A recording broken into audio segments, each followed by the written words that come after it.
ఇక మధ్యప్రదేశ్ నుంచి కాంగ్రెస్ తరఫున రాజ్యసభ అభ్యర్థిగా ఎంపికైన తెలంగాణ ఏఐసీసీ ఇన్ఛార్జి మీనాక్షి నటరాజన్ నామినేషన్ను ఎన్నికల రిటర్నింగ్ అధికారి తిరస్కరించడాన్ని మంత్రి పొన్నం ప్రభాకర్ తీవ్రంగా ఖండించారు. ఈ చర్య పూర్తిగా అప్రజాస్వామికం, రాజ్యాంగ విరుద్ధమని ఆయన మండిపడ్డారు. బీజేపీ కుట్రపూరిత రాజకీయాల్లో భాగంగానే ఎన్నికల నామినేషన్ల స్క్రూటినీలో మీనాక్షి నటరాజన్ నామినేషన్ను తిరస్కరించారని ఆరోపించారు. ఆమెపై ఎటువంటి క్రిమినల్ కేసులు లేవని, తనకు అసలు కేసు ఉందని విషయమే తెలియని పరిస్థితుల్లో ఎన్నికల అఫిడవిట్లో దాని గురించి పేర్కొనలేదని స్పష్టం చేశారు.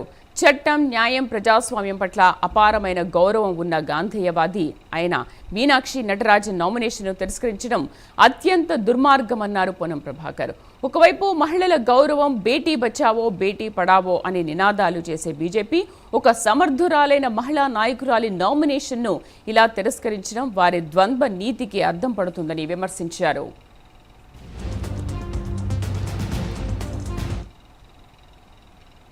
గారి రాజ్యసభ నామినేషన్ తిరస్కరించడం పూర్తిగా అప్రజాస్వామికం, రాజ్యాంగ విరుద్ధం.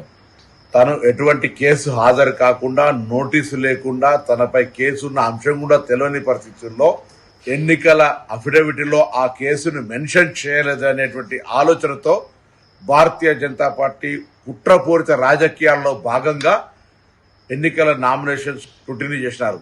గాంధేయవాదిగా చట్టము, న్యాయము, ప్రజాస్వామ్యం అంటే అపారమైనటువంటి గౌరవం ఉన్నటువంటి మీనాక్షి నటరాజన్ గారు ఈరోజు భారతీయ జనతా పార్టీని అడుగుతా ఉన్న, మహిళలంటే గౌరవం, మహిళల కొరకు రిజర్వేషన్లు తెస్తాం, బేటీ బచావ్ బేటీ పడావ్ అనే మీరు ఒక సుశిక్షితులైనటువంటి కాంగ్రెస్ కార్యకర్తగా, ఎన్ఎస్సీ నాయకురాలుగా ఎదిగినటువంటి ఒక గాంధేయవాది నామినేషన్ తిరస్కరించారంటే ఎంత రాజకీయ అప్రజాస్వామ్యమో గమనించాలని కోరుతా ఉన్నాం. ఇది దురదృష్టకరం. వెంటనే న్యాయస్థానాలు మేల్కొని న్యాయస్థానాలకు విజ్ఞప్తి చేస్తున్నాం.